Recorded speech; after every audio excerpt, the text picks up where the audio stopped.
This is Agriculture Today, and I'm Shelby Varner with the K-State Radio Network. Beginning today's show is K-State canola breeder Mike Stamm to discuss winterkill in canola. Mike explains how producers can test their crop. An episode of the Beef Cattle Institute's Cattle Chat podcast with K-State's Brad White, Phillip Lancaster, Bob Larson, Dustin Pendell, and Jason Warner continue the show as they talk about recent conference topics and confined cattle systems.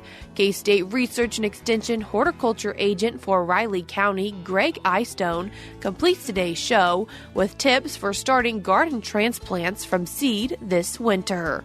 That and more is coming up ahead on Agriculture Today.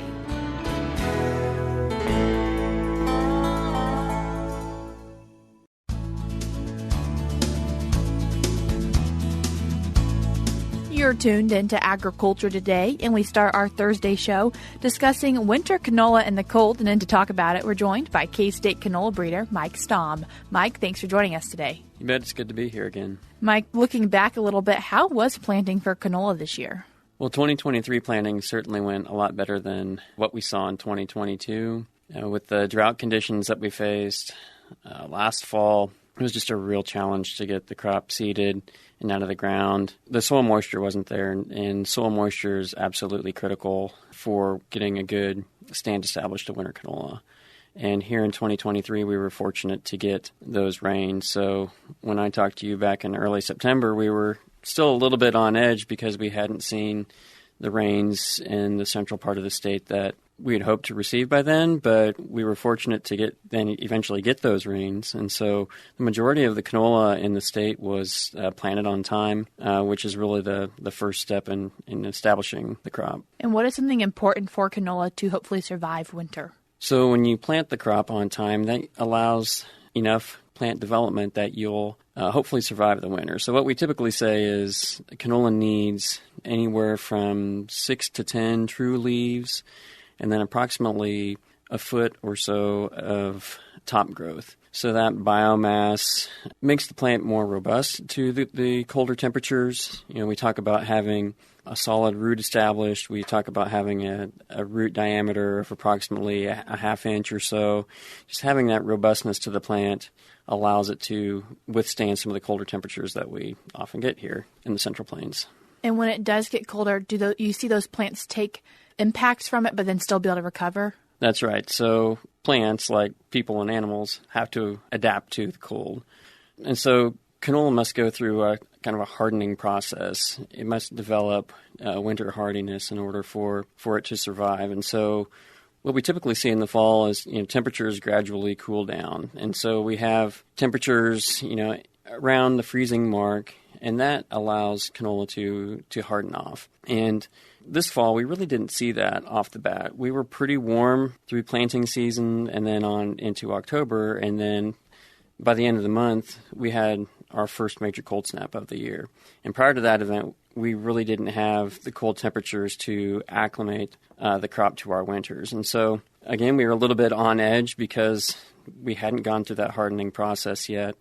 And on the crop that had been planted early and had that ideal top growth, we really didn't see any major impacts from the cold temperatures. We saw maybe some light leaf loss, some leaf bleaching, and that you typically see when you have freezing temperatures on canola. However, here in the Manhattan area where we planted about 2 weeks later than normal, we saw some fairly significant wilting of the plants. Again, because they hadn't gone through that hardening process. And then also, we just didn't have the top growth because we planted late. And so the impacts were a little bit greater on the crop here around Manhattan. And I'm primarily talking about our research plots here. But the fortunate thing was after that cold event and we saw the wilting of the plants, we had above normal temperatures. And that actually allowed the crop to start growing again and produce more biomass. So if you go out in the field now, you really don't see any impacts of that initial cold snap, except for a few dead leaves that are lying around those plants. But they look like what they should normally look like at this point in time. And so that's something that we're going to have to watch in the future to see, okay, do we have enough above ground biomass that these plants can now really withstand some major cold this winter? If producers are seeing canola plants that maybe aren't looking their best and they're a little concerned about them, is there a way they can test them? Really, the best thing to do is to just pull some of the plants out of the ground and then to squeeze the root and the crown to see if it's firm and green. As long as that crown is not real mushy and weak, if it has a firmness to it, if it has some turgidity that we call it, then we know that those plants are still alive. And a grower can do this throughout the winter whenever they're concerned about their crop, because we're going to see some natural leaf dieback. The crop's going to turn colors. You may think it's dead by just driving by the road because of all the brown leaves or the red leaves, purple leaves, whatever you see out in the field. You may think it's going backwards. That really may not be the case. You got to get out and walk in the field and pull some of the plants up to examine them to see if they really are brown and dead and dying. So yeah, that's just kind of a rule of thumb. Walk out in the field, pull some plants, and take a look at them. And for the plants that maybe do look like they're dying, is there any hope that they might recover, or are they just basically done for? Well, the ones that are brown this time of year, that are completely brown, that don't have any green, there's really no hope for those plants. But the ones that are showing that color change, that may look like they're dying, there certainly is hope if that crown remains firm and green. And then as temperatures slowly start to warm in the spring and you start to see those green leaves come back, then we know for sure that crop has made it through the winter. With the variability that we have in our winters here in Kansas and the Southern Plains, the crop has multiple opportunities to start and stop growth. It's kind of remarkable in that way, because you can lose, like we did earlier, you can lose plant growth, but then if you have a warm spell, it can start to regrow again. So the plant can harden off, unharden, and then reharden again. For people who are growing canola, what are some other factors that can impact winter kill? Obviously, cold temperatures is the number one factor, and it's not necessarily the ultimate low temperature that we reach. It's the fluctuations in temperatures, the duration of those cold temperatures. So if it's bitterly cold for a longer stretch, that increases the chances of winter kill. Drought conditions in combination with cold temperatures can be a problem. It can be more of a problem than wet conditions and cold temperatures, just because wetter soils hold more heat, and you add drought stress on top of cold temperature stress, and those plants are going through a lot. As we record this at the end of December before break, is there anything else you'd like to tell producers? The recent temperatures that we've had have been what I consider good for acclimating the crop to the winter months. So we've had temperatures during the day in the low 40s, and then temperatures at night down in the upper 20s. And that's really about the optimal temperatures for what I call setting in winter hardiness in canola. And so if we continue to have temperatures like this for a lengthened period of time, I think that's a real benefit to the crop. And if we have any of these major cold snaps where we're down to 0 or below, the canola will have a better opportunity to survive the winter if it's fully acclimated to those temperatures. It's going to be real interesting this winter to see what kind of temperatures we have. To me, it looks like we're trending towards a warmer winter. And typically when we have those warmer winters, we have higher yielding crops because we don't lose as much of that above ground biomass. And having that biomass there in the spring and ready to start photosynthesizing again, and that's a good thing. That gets the crop off and going much more quickly than if it has to add biomass in the spring. So looking forward to the conditions that we see this winter. That was K-State canola breeder Mike Stamm. I will link resources in today's show notes on agtoday.net if you'd like to read more on this topic. Before we cut to a break, we're now going to be joined by USDA's Gary Crawford and USDA Chief Economist Seth Meyer. As farmers close the books on 2023, many of those spreadsheets are showing that overall U.S. farm income in 2023 came down significantly. But it came down from a level in 2022 that was record high. USDA's chief economist Seth Meyer says net cash income for producers in 2023 will end up coming in at just under $158 billion, a 21% drop from 2022, but still well above the average of the last couple decades. And an interesting fact here is also that the last 3 consecutive years of farm income are the highest 3 farm income years in my lifetime. Lifetime. So, Seth, really, how old are you? I'm not as young as I like to think I am. How about that?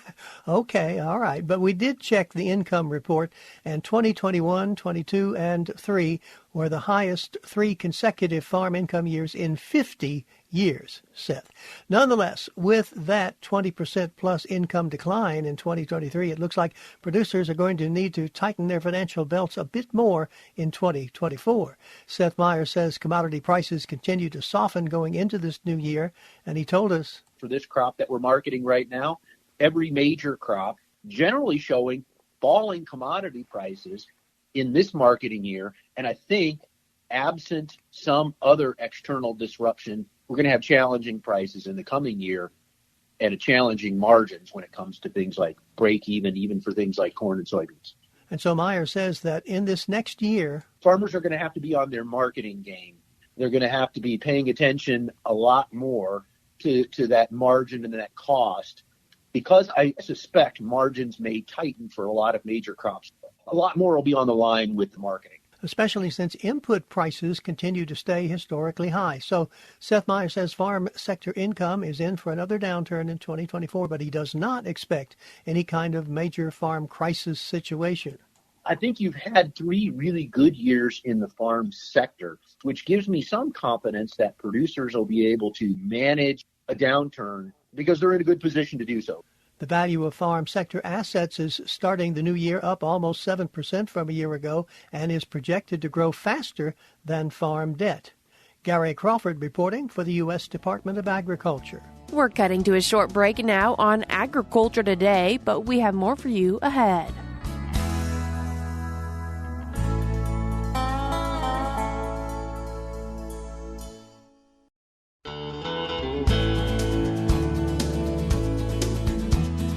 You're tuned in to Agriculture Today, and we continue our show with now a portion of the Beef Cattle Institute's Cattle Chat podcast. Today, we're joined by K-State's Brad White, Phillip Lancaster, Bob Larson, Dustin Pendell, and Jason Warner.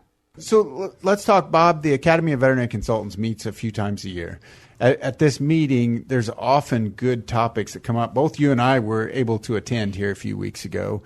And there were some interesting things I wanted to get your perspective on, and I may just focus you on a couple of the talks that came up. One was relative to pain management. The other was heifer development. So 2 different topics. But give me kind of your take on what you heard. Let's start with the pain management one. Yeah, so for beef cattle production, pain management is usually associated with castration of calves or dehorning, although we don't have as many calves that have horned genetics anymore. And really, some of the speakers talked about some of our options, and there's really 2 things. One is like nerve blocks with lidocaine, like what you would get if you went to the dentist, where you're actually blocking the nerve with an injection. And the others are more like anti-inflammatories, think aspirin, Tylenol, those types of interventions. And a lot of times it might be using both, particularly like with dehorning. You might use a nerve block followed by some oral drugs in that category of aspirin or Tylenol. And that's becoming much more common, partly driven by consumer concerns about animal welfare. And they're saying, if you're going to castrate, maybe they need some pain control. But then also when we look at kind of how well the calves bounce back and those kinds of things, there's 2 things. One is, particularly for castration and dehorning, doing it earlier in life seems to be less painful than later in life. And that we do see some benefits to these anti-inflammatory, think aspirin type of products. There's some challenges with getting that into the cattle in a timely manner, but there's some benefits as well. So the other topic that was there, and from the University of Missouri, there was a professor that did a good job talking about heifer management, replacement heifers, and really focused on combining kind of the economics and the production side. What did you take from that talk? Yeah, I thought he did a nice job of emphasizing the cost of heifer replacement to the herd. It's one of the biggest costs that a herd incurs, and a lot of times it's not really seen. And his work, I thought, was pretty clear that the way you control those costs, and particularly now when you think about the cost of replacement heifers right now, it's very high. What really makes a replacement heifer truly perform poorly economically on the books if she only has 1 or 2 calves and then is culled. It becomes critical that those heifers are managed in such a way that they have multiple calves and don't get culled as being open after just 1 or 2 calves. That's just a killer economically. That is a big cost, and the only way you're going to pay that big cost off is if she stays in the herd long term. So what are some of those things for long-term success in keeping her in the herd for 10, 12 years? Well, one of the first things is we really want those heifers to be born to calve early in their first calving season. So that basically means in the heifer breeding season, it needs to start a little bit before the cows, and it needs to be a short breeding season. I'm perfectly comfortable with a 60-plus day breeding season for mature cows. But for my replacement heifers, it's absolutely critical that they get pregnant early. So a lot of times, and the professor from Missouri was saying, a 30-day breeding season, maybe even shorter, to force those heifers to calve early in that first year. And then they're much more likely to stay in the herd as 2-year-olds and 3-year-olds. But one of the things, probably if you do that, is you're going to give up some heifer conception rate. It's not going to look like you did as good a job with that short breeding season. Yeah, and from an economic standpoint, that's a trade-off, actually. Mm-hmm. And so I would say he still showed that there's a benefit for that, but that is definitely a cost. You probably need to start with more heifers. But then again, it's all about kind of managing that so that you can turn those heifers into feeder heifers or sell them to someone else that it does fit their breeding season. Some different strategies, being kind of do the work to figure out how am I going to control these costs. And then, of course, the other one is manage their body condition, particularly through those first couple of pregnancies. They're still growing, so nutrition is really important. So breed them early and then maintain body condition through those first couple of breeding seasons. So just to give full credit, so the presentation that we were talking about on pain relief was Dr. Mike Kleinhens, who's from Texas A&M. He did a great job. And then Dr. Jordan Thomas from the University of Missouri talked about heifer development. So if you're interested in either of those topics, both those guys I'm sure you could find. But wanted to give a chance so that we can get Dr. Jason Warner back. He is the Kansas State Cow-Calf Extension Specialist. But we did not get the chance to talk about confined systems for beef cows. And I know you've done some work in that area. I've talked to some other folks that have done confined cows. What do you say is the definition of a confined cow? Anything within a fence boundary of some sort, right? I mean, that's the thing. We got to keep it. It's a relative term, really, when you sit back and you think about it, it's relative. What degree are we confining this? So it could be fences, could be buildings, could be a whole confined in a barn or a slat barn or something like that. And I think for most people, when we have this discussion, we're thinking, an open earthen dry lot management type of a situation, or potentially into a barn. But something that's going to be much more restricted than what we would typically think about, and it can be some sort of hybrid system as well too, right? There's lots of different ways where you can set a program up depending on what you have for resources. Yeah. And so what are some of the potential pros of doing that? Really, I think for most people, it's land cost and how prohibitive that can be for expansion. It's really interesting. I would say this concept and this idea of managing cows in this setting is not necessarily new. If you go back and you look at it, there's research that was done back in the 1960s and 70s where people looked at this as an alternative to pasture-based systems.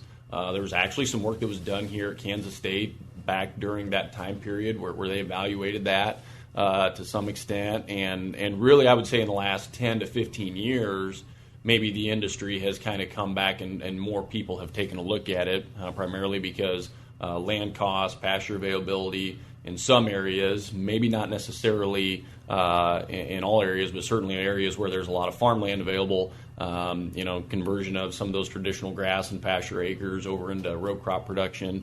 So there's a whole host of different reasons why some people might take a look at it, and there's lots of different ways where you can set it up and approach it. And so, as you mentioned, we're talking about confinement could be within a fence, within a barn, but when we're using this term, we're really talking about year-round or most of the year, right? I may graze some crop residues or do something like that, but I don't have specific grazing lands, which is what we typically think of. Is that That's fair? right. That's right. Okay. Yep, absolutely. So we've got them in that area. Bob, what are are there any health implications of this? Are there any challenges that we face there? Yeah, I think there's certainly some challenges as well as some opportunities for improvement, and that really comes down to sanitation and calf health. because we need those calves born in a sanitary environment. And when we start talking about taking them off of grass, then the humans involved have to really take complete responsibility for making sure that environment stays clean. So for some people, that is like a slatted barn or something like that to try to keep manure buildup low if you're on a dry lot. It's still, again, the concept is you must have a good plan to deal with mud, dirt, frozen mud, all of those concepts, because those young calves are the ones that are the most susceptible to the challenges of an unsanitary environment. So sanitation just becomes critical. And where I've seen producers really succeed is they're good at that, and producers that have struggled, they're not as good at maintaining. And some of that's just the hand they're dealt with the weather and their environment. So I think you need to seriously think about the negative side is I'm going to have to manage that environment. And, on grass, Mother Nature takes care of most of that management. Well, and Dr. Engelken at Iowa State did a presentation, and he highlighted the importance of having a creep area. Not necessarily that you're going to creep feed them, but creep in the sense that a place the calves can go that the cows can't go. And he said those calves would hang out there all the time. You'd have a barn, they'd be able to get in, and they were safer. The sanitation, you had to keep that place clean, but you had a smaller area to keep clean. So I think absolutely that's one of the advantages. When we think about expanding the herd, it seems to me land prices are not going to go down. What's your perspective from the economic standpoint of confined systems versus pasture-based systems? Have you dealt with any of these? No, haven't dealt with it, but land prices are pretty expensive. Any given year, recently we've seen here maybe in Kansas, they're stable, which means they're not going up. But a lot of times you don't see land prices falling for the most part. But in some areas in your row crops, Iowa, Illinois, land's pretty expensive back there. And so when you're competing with corn and soybean, even if it's marginal land for pasture, it's hard to pencil that out. And so there are some definitely things that we got to think through in that aspect, land prices versus maybe a dry lot or something like that. Well, and we see it in other species. I mean, so poultry, swine don't take up a lot of land space for the animal areas, but none of them have a rumen, right? So you get that rumen, you gotta have a little bit different supply of feed stuff to get to them. So I think you'd have to pencil out, does it make sense, and is that my best return on investment for that land use? That was the Beef Cattle Institute's Cattle Chat podcast. You can find it on your favorite podcast streaming platform or in today's show notes. We're cutting to a short break now, but stick around because we have more for you ahead.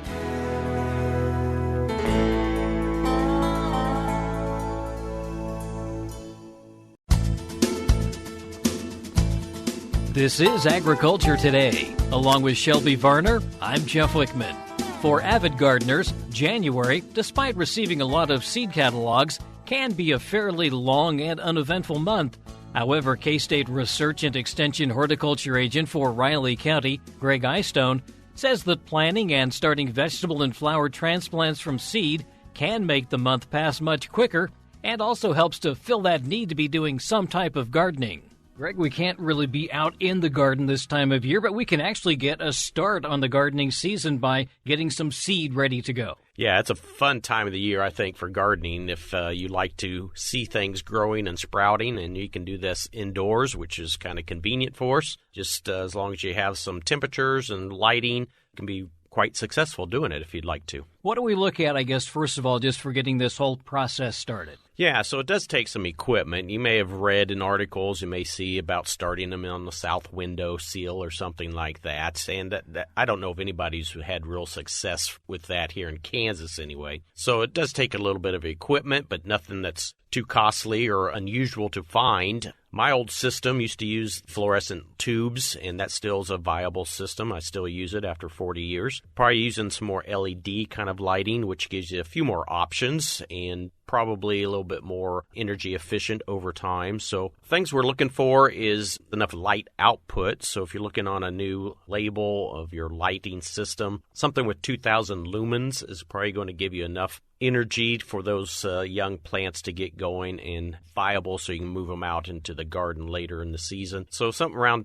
2,000, 2,500 lumens will give you enough light energy to go in there. Wavelength is the other item on light, so they do it in Kelvins nowadays. 5,000 Kelvins is kind of the blue light. If you were to looking at an old fluorescent type of bulb, that's fine for that vegetative growth. 3,000 Kelvins is what we use for starting flowers and seed production, which is something we're not necessarily looking to do indoors usually. And so you don't have to get that red spectrum that we have in the light wavelengths. A grow light, old-fashioned kind of terminology, is fine. It's going to give you all kinds of wavelengths there. Some of them the plants don't use. I wouldn't spend more money for a grow light because we're just looking at something in that 5,000 Kelvin range. The lighting system is going to have a big impact on your plant growth and development, but we can get away with some of the wavelengths that are necessary just for that vegetative stage. And the temperature is going to be more than probably what we want to keep our home at during the winter. To get them started, that's for sure.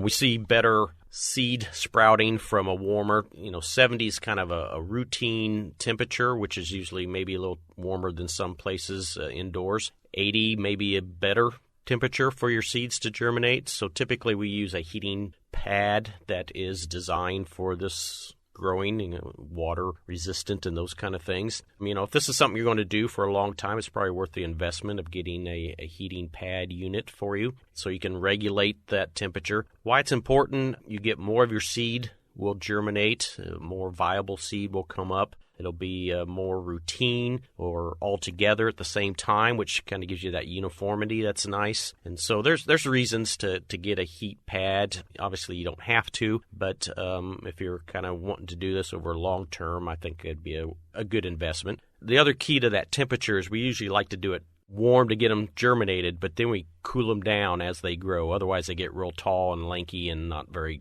quality plants. And that's usually like 60, 65 degrees, which is maybe an unused bedroom or something like that for temperature-wise. So we start them warm, and then we cool them off as they're starting to grow. And, of course, your light system kind of needs to raise as your plants get taller. So I also did a K-State Garden Hour session on this topic. So if you go to our K-State Garden Hour website and scroll down to February of 2022, you can find that recording. It has some information on there as well. So there's lots of resources out there. There's also a video out there on our Kansas Healthy Yards website on developing your own light system for starting seeds. So there's some resources out there for sure. That's K-State Research and Extension Horticulture Agent for Riley County, Gregg Eyestone, with tips for starting garden transplants from seed. Additional information can be found on the K-State Horticulture and Natural Resources webpage, hnr.k-state.edu. And that'll do it for this edition of Agriculture Today. For Shelby Varner, I'm Jeff Wickman. This is the K-State Radio Network.